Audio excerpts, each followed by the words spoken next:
Hello दोस्तों, कैसे हैं आप। आशा करते हैं आप सभी लोग अच्छे होंगे। और आज हम सवेरे की सेशन में इस बात पे थोड़ा अपनी बात रखेंगे कि हम लोगों की सबसे पहली जिम्मेदारी क्या होती है अपने परिवार के प्रति या अपने समाज के प्रति, और हमको वो तीन चीज़ें क्या अपने बच्चों को हर रोज़ किसी ना किसी तरह से सिखानी चाहिए।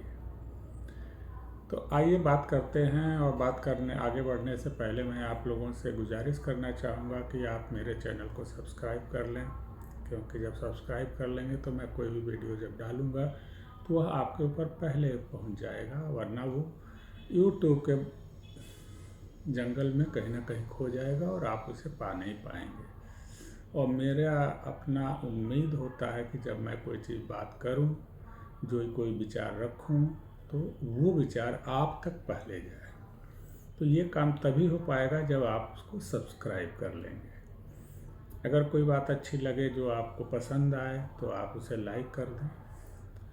अगर आप कुछ कहना चाहते हो, कोई विचार देना चाहते हो, हमको कुछ हमारे ग्रोथ के लिए हम आप जो कुछ भी हमें मदद करना चाहते हो वो तो कोई कमेंट दे दें। और अगर इसमें से कोई भी चीज़ लगती है कि किसी और के लिए भी काम करता है तो उसे शेयर कर दें।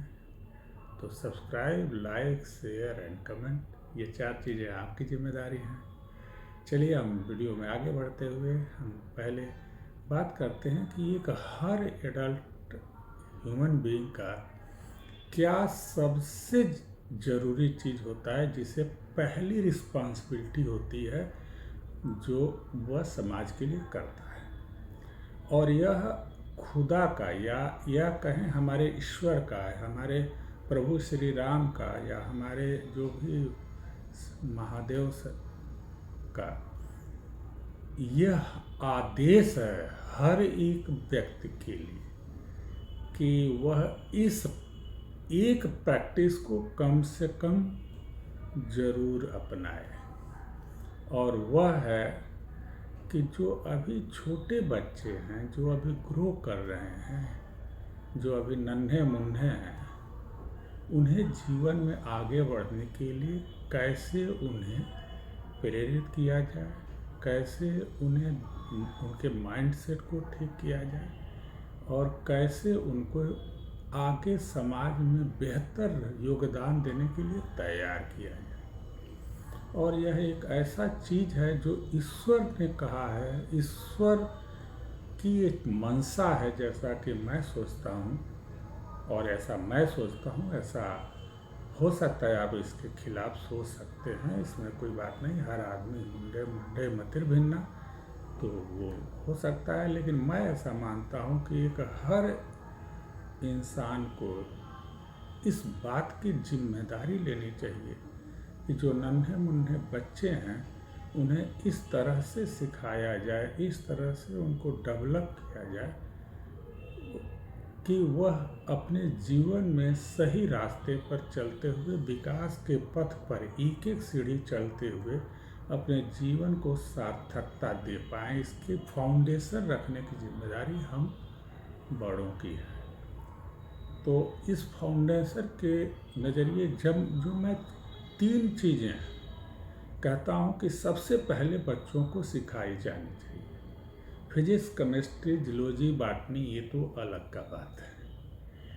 लेकिन अगर बच्चा केवल 1 महीने का है या 1 साल का है या 2 साल का, जैसे जैसे ग्रो करता है, शुरू के 5 ईयर में जब वह स्कूल तक कभी नहीं पहुंचता है, उसके पहले हमें उन बच्चों को क्या जीवन वैल्यू देना चाहिए और किस तरह से देना चाहिए। तो जो मेरा पहला जो कॉन्सेप्ट, मेरा जो दिल दिमाग कहता है कि हमको अपने धार्मिक पुस्तकों में वर्णित जो सिद्धांत हैं उन्हें हमें बच्चों के बहुत ही प्राइमरी काल में ही डाल देना चाहिए, क्योंकि वह उनके सांस्कृतिक वैचारिक डेवलपमेंट के लिए बहुत काम आता है और बाद में शायद ये नहीं पढ़ पाता है। अब ऐसा मेरा विचार है, आप इसके ऊपर अपना विचार व्यक्त कर सकते हैं। तो पहला जो मैं कहूँगा कि अपने धार्मिक ग्रंथों में जो सिद्धांत हैं, जो जीवन लाइफ लेसन्स हैं या जीवन मूल्य हैं, उन्हें सिखाना चाहिए। और अगर मैं अपने बारे में कहूँ तो मैं एक हिंदू सनातन पर धर्म संस्कृति से जुड़ा हुआ व्यक्ति हूँ। तो मैं अपने लिए ये ऐसा आदेश देता हूँ कि मेरी ये जिम्मेदारी होती है कि मैं 2 ग्रंथों के बारे में ज़रूर बच्चों को समय समय पर, या ऐसा नहीं कि कोई क्लास लगाकर, बल्कि खाने के टेबल पे साथ में बैठ के बात करने के तौर पर, लूडो खेलते हुए, कोई गेम खेलते हुए, ऐसे ही उनसे कन्वर्सेशन, जो फैमिली कन्वर्सेशन होता है आमतौर पे, उन दौरान उनको उन किताबों में लिखी हुई वैल्यूज़ को बताएं और फिर बताएं कि अगर ये किताबें आप पढ़ेंगे तो आपको और फ़ायदा होगा और जीवन में विकास करने के आपके रास्ते बहुत सारे खुल जाएंगे। सुखी जीवन का एक तरीका ये है। और वो जो 2 किताबें हैं वो हैं, पहला है कि रामचरितमानस। रामचरितमानस देखिए, ये 3 वर्ड से बना हुआ है। राम, पुरुषोत्तम राम, यानी पुरुषों में सबसे उत्तम राम, यानी एक ह्यूमन बीइंग का जो सबसे श्रेष्ठ कृति है वह है राम। और दूसरा है चरित्र, यानी उनका चरित्र। और हम सब जानते हैं कि हम हर बच्चे को, हर व्यक्ति को जो ग्रो करके बड़ा होने वाला है, तो उसके चारित्रिक विकास के लिए हमारी जिम्मेदारी है उसे डेवलप करें। तो राम का चरित्र यह सबसे बड़ा उदाहरण है, जिसको हम अगर बच्चों के मन मस्तिष्क में डाल दें तो उनके चारित्रिक विकास का एक बहुत सुंदर रास्ता खुल सकता है। और रामचरितमानस, मानस मतलब एक किताब, संग्रह, एक संकलन, एक बुक। तो राम के चरित्र का एक संग्रह या बुक या एक संगीता, ये है रामचरितमानस। और अगर हम इसको खुद पहले इसके बारे में जानें और इसको अपने परिवार के दौरान जीते हुए विभिन्न समय पर जब मौका आए, तो जब इस रामचरितमानस के प्रकरण को बच्चों के अंदर डालेंगे तो वो बार बार धीरे धीरे बूंद बूंद करके उनके दिमाग में जाएगा। और फिर साथ में ये भी कहें कि अगर इसको विस्तार से जानना चाहते हो, जो आपके जीवन के लिए बहुत ज़रूरी है, तो इसका अध्ययन करो। और अध्ययन केवल रट्टाफिकेशन वाला नहीं, उनकी एक एक शब्दों का मतलब ढूंढो, उसके बारे में विचार करो, समझो कि क्या कहा जा रहा है उसमें। बहुत सारे प्रकरण हैं, उसके बारे में मैं ज़्यादा नहीं बात करूँगा क्योंकि ज़्यादा मुझे ज्ञान भी नहीं है। जितना ज्ञान है उतना मैं ये समझता हूँ कि यह जीवन का सबसे महत्वपूर्ण ज़रूरत है कि हम अपने बच्चों को रामचरितमानस की कैरेक्टर के बारे में, उनकी खूबियों के बारे में और उनसे मिले जीवन को डेवलप करने का जो तौर तरीका है, उसके बारे में हम बच्चों को सिखाएं। दूसरी जो बुक मैं आपको अपने धार्मिक ग्रंथों से सेलेक्ट करके चाहता हूँ कि अपने बच्चों को वैल्यू दिया जाए, वह है गीता। और गीता में कर्मण्येवाधिकारस्ते मा फलेषु कदाचन, यह एक श्लोक को ही अगर बच्चों को ठीक से समझा दिया जाए और उनके मन मस्तिष्क में बस जाए तो उनका उद्धार हो जाएगा, ऐसा मैं सोचता हूँ। तो पहला जो चीज़ है वो है अपने धर्म ग्रंथों में छिपे महान विचारों को और विचारों से उत्पन्न प्रभाव को अपने बच्चों को सिखाना चाहिए और उनको उनके मन मस्तिष्क में, क्योंकि उनका जो ब्रेन है वो तो सफ़ेद कागज़ है, उस पर कुछ नहीं लिखा गया है। जो हम समाज मिलकर उस पर लिखेंगे वही उनका व्यक्तित्व बनने वाला है। तो हम क्यों ना अच्छी चीज़ पहले दिन से लिखें, और वो अच्छी चीज़ कहाँ से आएंगी? रामचरितमानस से और गीता से। और भी धर्मों की किताबें हैं जिसके बारे में मुझे बहुत ज़्यादा ज्ञान नहीं, इसलिए मैं उस पर चर्चा नहीं कर पा रहा हूँ। मुझे जिसका ज्ञान है मैं उसकी चर्चा कर रहा हूँ। आप अपने धर्म ग्रंथों के बारे में कुछ हमें बताएं, हम उसको भी शामिल करेंगे।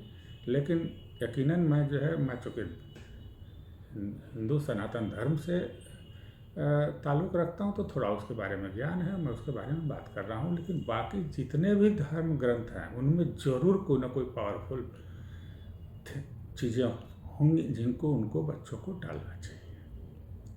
तो पहला है कि अपने धर्म ग्रंथों के सिद्धांतों को बच्चों के जीवन मूल्यों में समाहित करना।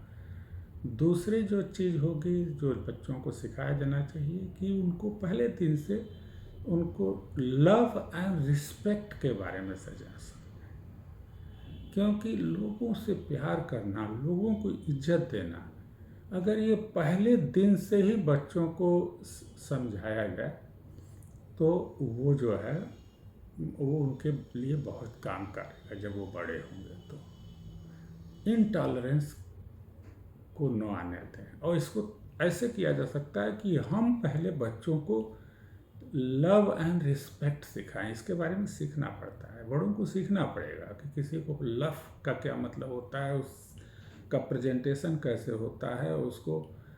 अब लव का मतलब वैलेंटाइन डे नहीं है। लव का मतलब है कि एक छोटा सा जीव,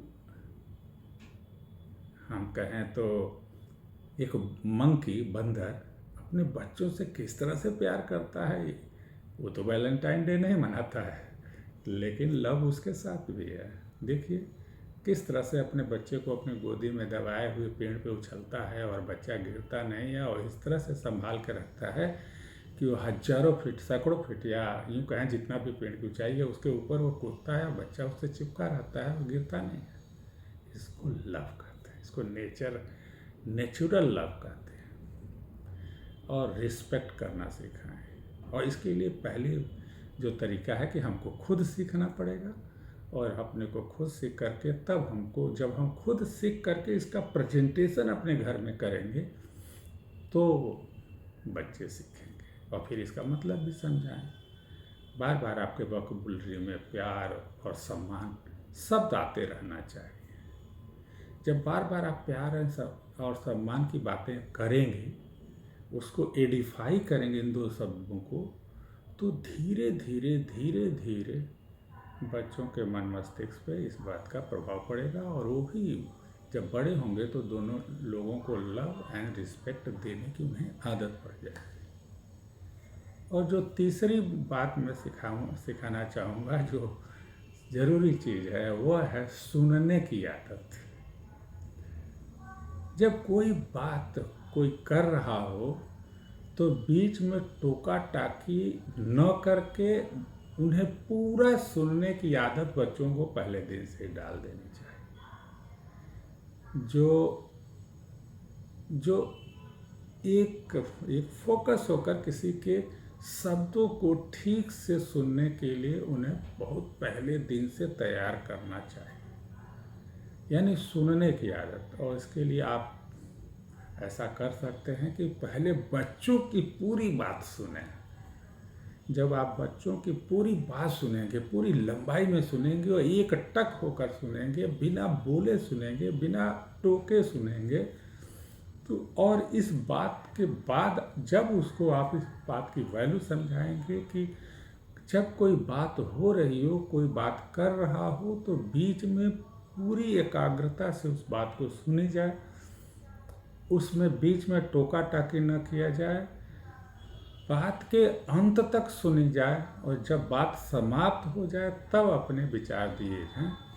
तो ये बात बच्चे जब पहले दिन से सुनेंगे तो उनको कंसंट्रेट करने का जो एक फिनोमेना है, जो बहुत पावरफुल फिनोमेना है, जिसकी आधार पे सक्सेस की बहुत सारी चीज़ें डिसाइड होती हैं, तो ये फोकस करने की ताकत बढ़ेगी। तो बच्चों को जो तीसरी सबसे इम्पॉर्टेंट चीज़ सिखाई जानी चाहिए वो है सुनने की आदत, और बीच में टोका टाकी से बचने के लिए बचना चाहिए। तो इन 3 चीज़ों को मैंने आज सोचा कि आपसे बात करूं बच्चों के लिए। तो पहली बात पहला तो मैं बताया कि जो है 3 चीज़ें जो मैं फिर रिवाइज़ कर देना चाहता हूँ। पहला है अपने ग्रंथों में, अपने धर्म ग्रंथों में छुपे हुए महान सिद्धांतों को का बीज पहले दिन से बच्चों के मन में डाल देने की आदत।